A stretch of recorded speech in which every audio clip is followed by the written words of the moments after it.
आप चाहे जो मर्जी कर ले, चाहे मुझे जान से मार दे, मैं रजिया की शादी में जरूर जाऊंगी। बस कीजिए मौलानी जी, जो आप कह रही हैं पहले मुझे उस बात की तस्दीक कर लेने दीजिए।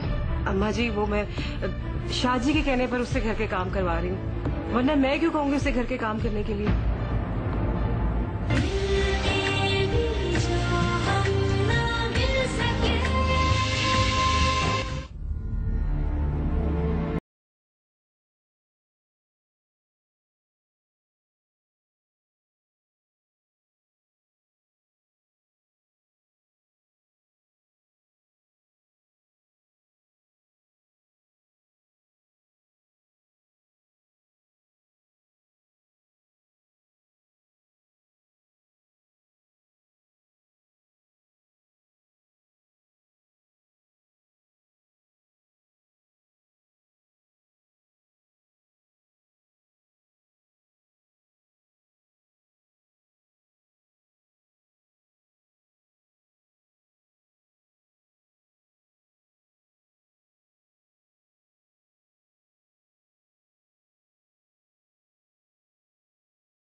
तुझे बताया ना मैंने, मेरी तो रूह तक जख्मी हो चुकी।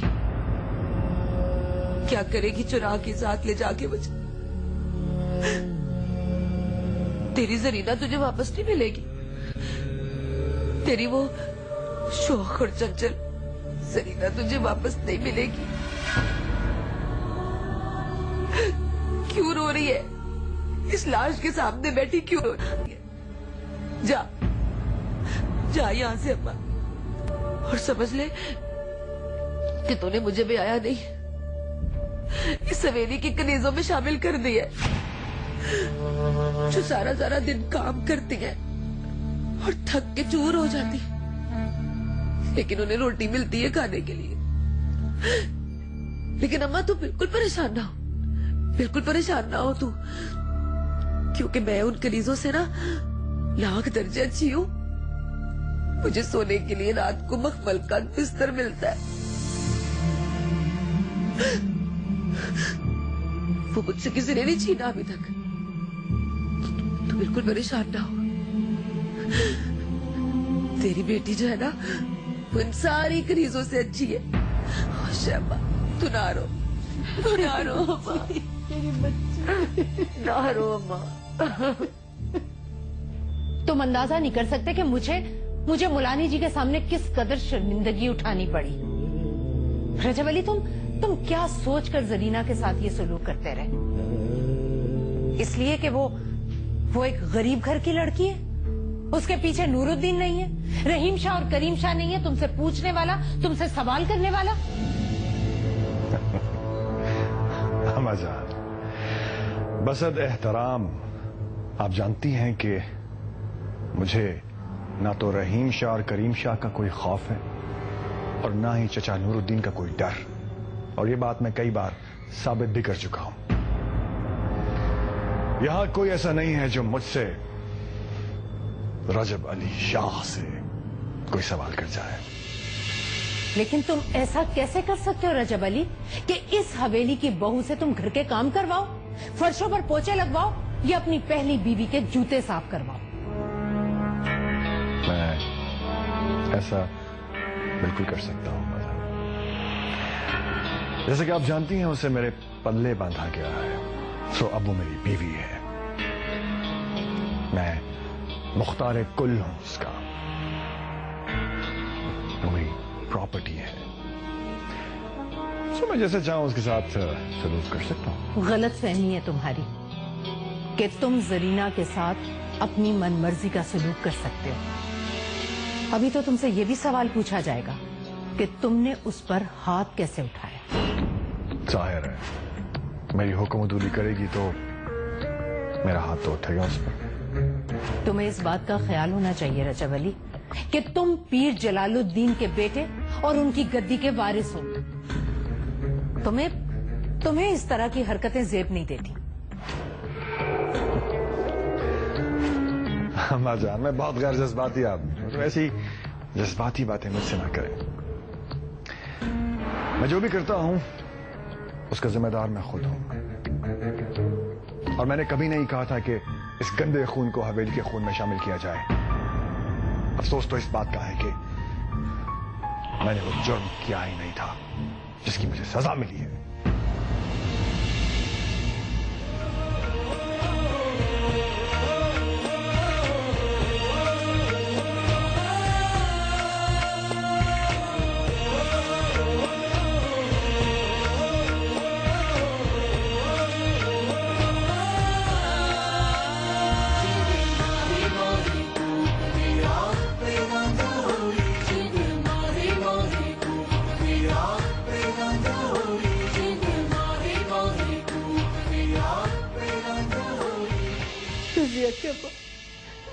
मेरी बच्ची को बचा ले, मेरी जरीना को बचा ले।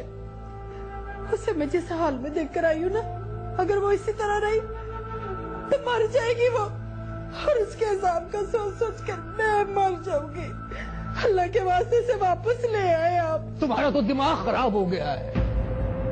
कैसे जाऊं और क्या कहूं उनसे जाके? कहना क्या है, उनसे कहे जाकर अगर इसी तरह हमारी बच्ची पर जुल्म करना है तो उसे वापस कर दे। मुंह फाड़ के कैसे कह दूं? जानती नहीं कि वो कैसे गई है इस घर से उस हवेली तक? इतना शुक्र करो कि उन्होंने उसे हवेली में जगह दे दी है, मेरी इज्जत को मिट्टी में मिलने से बचा लिया है। मगर मेरा सर तो उनके सामने झुका हुआ ही है ना, मैं किस मुंह से जाकर उनसे बात कर सकता हूँ? मेरी बच्ची को वापस ले आए, वो मर जाएगी, वो मर जाएगी। मरती है तो मरने दे, रहने दे उसे अपनी बनाई हुई उस दोज़ख में। और वैसे भी मैंने नहीं, उसने वो दोज़ख अपने लिए खुद पसंद की है। मेरी इज्जत को तो वो मिट्टी में मिला कर गई है। मुझे इस काबिल नहीं छोड़ा कि मैं किसी के सामने उसके लिए वास्ते भी डाल सकूं। अब सारी जिंदगी उसने उसी जहन्नुम में रहना है, जिए या मरे।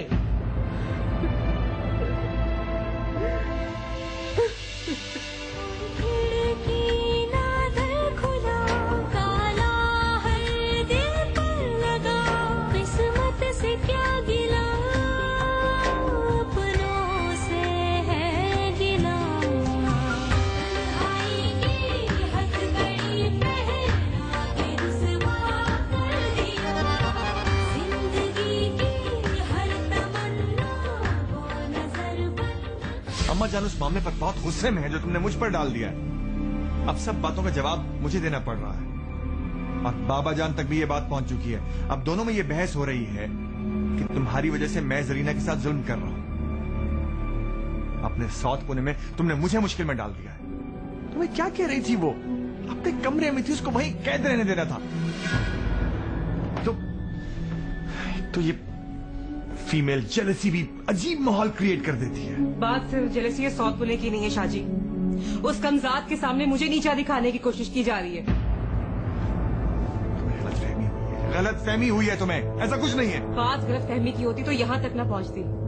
अब भी अगर उसकी इतनी हिमायत की जा रही तो सिर्फ उसके सामने मुझे नीचा दिखाने के लिए। ये बात तो मानते हैं ना आप कि बाबा जान का वो फैसला गलत था, जिसके नतीजे में ये औरत इस हवेली में आई। तो फिर ये भी मान लीजिए बाबा जान अपने गलत फैसले को सही साबित करने के लिए उसकी इतनी हिमायत कर रहे हैं। मेरी ये जंग उस कमजात से नहीं, बल्कि ये जंग बाबा जान ने खुद उससे ढाल बनाकर हमसे छेड़ी है। शायद वो जवाज बना रहे हैं आपको हराने का, आपसे विरासत की गद्दी छीनने का। जरा सोचिए, हैदर तो कह रहा था कि वो शादी के बाद हवेली से चला जाएगा, फिर वो गया क्यों नहीं? क्योंकि बाबा जान ने उसे रोक लिया। वो उसे अपनी गद्दी पर बिठाना चाहते हैं। शाहजी, मुझे तो लगता है कि इस औरत को इस हवेली में आपके खिलाफ लाने का प्लान भी इसी साजिश का हिस्सा है। शाहजी, आपको पीर साहब ने याद फरमाया है। मुझे इस घर के माहौल में बदमज़गी नहीं चाहिए रजब अली। अगर मैंने ढील दी हुई है तो इसका मतलब यह नहीं कि मुझे कुछ नजर नहीं आता। यास्मीन को हम ही बराबर के घराने से ब्याह कर लाए थे तुम्हारे लिए, और जरीना को भी हमने ही मंसूब किया है तुम्हारे साथ। दोनों के बराबर के हुकूक हैं, यह तुम्हें समझना चाहिए। अपनी बीवी के कहने पर आज उन्हीं मौलवी नेमतुल्ला और उनकी बीवी के सामने हमें शर्मिंदा होना पड़ा है, जिनकी बेटी को नीच समझकर तुम बदसलूकी कर रहे हो। अब इस सिलसिले को बंद होना चाहिए रजब अली। मुझे तो ये समझ नहीं आ रहा बाबाजान कि हर कोई मेरे खानगी मामलात में दखल अंदाजी करने की कोशिश क्यों कर रहा है। बात सिर्फ आपके खानगी मामलात की नहीं है, बात इस घर की, इस घराने की है जिसके माहौल को खराब किया जा रहा है। मुझे फौजिया ने यह सब खुद बताया है, तभी बात कर रहा हूं।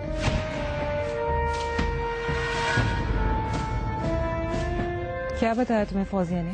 आप जानना चाहती हैं? फौजिया खुद बताएगी।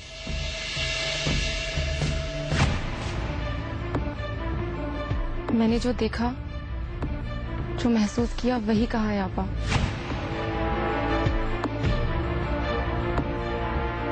मुझे नहीं लगता जरीना भाभी के साथ इस तरह का सलूक होना चाहिए।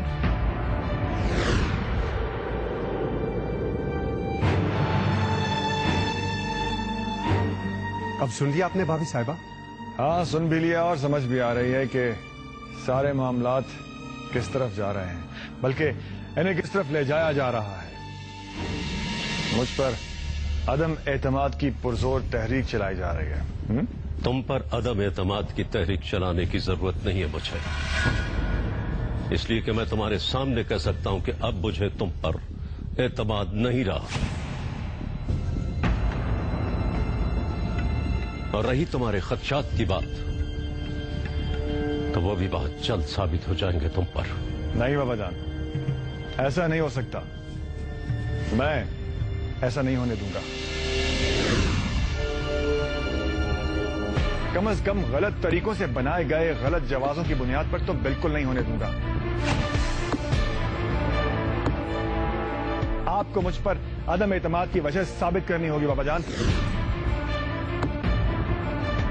एक ऐसी लड़की के लिए जो ना मुझे पसंद थी और ना ही उसकी इस हवेली में कोई जगह है और ना जरूरत। उसके लिए आप अपने बड़े बेटे और अपने एलानिया गद्दी के वारिस के साथ नाइंसाफी नहीं कर सकते, और सिर्फ इस बुनियाद पर कि उसके हुकूक पूरे नहीं किए जा रहे।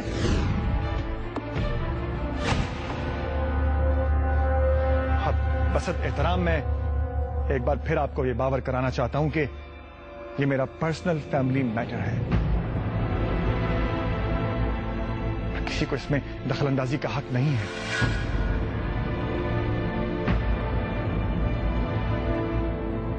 आप अभी तस्लीम कर चुके हैं कि मेरी एक बीवी हमारे बराबर के खानदान से लाई गई है और दूसरी एक नीच कमजात है जिसे जबरदस्ती मेरे निकाह में दिया गया है। और आप चाहते हैं कि मैं उन दोनों के साथ बराबरी का सलूक करूं।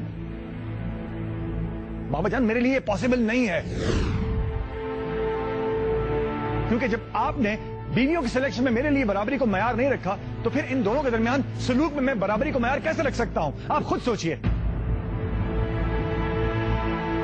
मेरे घर में दो बीवियां हैं, एक सैयदानी और एक कमजात। एक जागीरदानी है और एक घर से भागी हुई नीच और घटिया लड़की। आप ना तो उसे घर से भागी हुई कह सकते हैं, ना ही नीच और ना ही घटिया, क्योंकि अभी तक तो ये बात ही सामने नहीं आई कि वो आपके निकाह में किस तरह आई। तो बड़े शौक से पूछ सकते हो तुम ये सवाल बाबाजान से। इन्होंने छुपाया है सबसे इस बात को। मुझे बाबा जान से सवाल करने की जरूरत नहीं है, क्योंकि इन अलकाब से आप उसे नवाज रहे हैं, बाबा जान नहीं। और अगर ये इल्जाम आप साबित करना चाहते हैं तो खुद ही बता दीजिए उस रात की कहानी, कि वो बेचारी आपके जुल्म का शिकार होने के लिए आपके हरम में कैसे आई। मुझसे इस तरह बढ़ कर बात मत करो हैदर, तुम्हारी हैसियत नहीं है मुझसे इस तरह बात करने की। तुम कौन होते हो इसे इसकी हैसियत बताने वाले?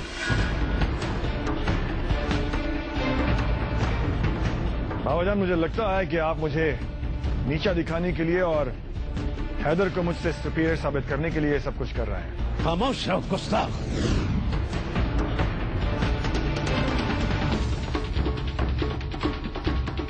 तुम्हारी जुर्रत इतनी बढ़ गई है कि बराए रास्त तुम मुझे पर इल्जाम लगा रहे हो, अपने बाप को गलत ठहराए हो तुम। क्या करूं बाबाजान, आज एक बार फिर अपने साथ इंसाफ होता हुआ नजर नहीं आ रहा था मुझे, इसलिए ये कह दिया। अब तक तुम बहुत कुछ गलत करते आए हो रजब अली, और मैं चुपचाप देखता रहा हूं। आज आखिरी तंबी देकर छोड़ रहा हूं तुम्हें। अब अगर तुमने जरीना के साथ किसी किस्म की कोई ज्यादती या जुल्म किया तो फिर याद रखो तुम्हारे साथ किसी किस्म की कोई रियायत नहीं बरती जाएगी। अब जा सकते हो तुम लोग।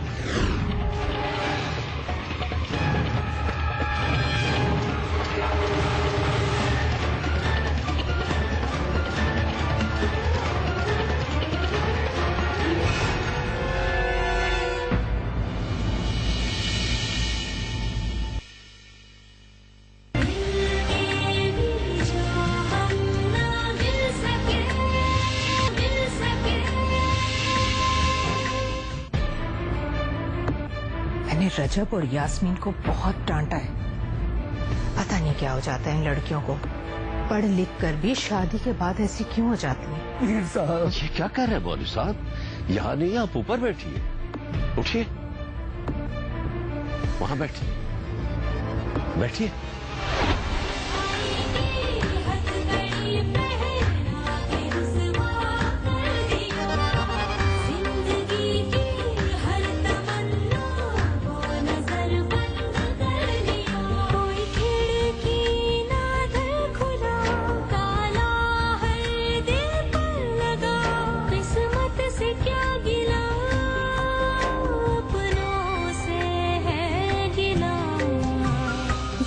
जैसी गहरी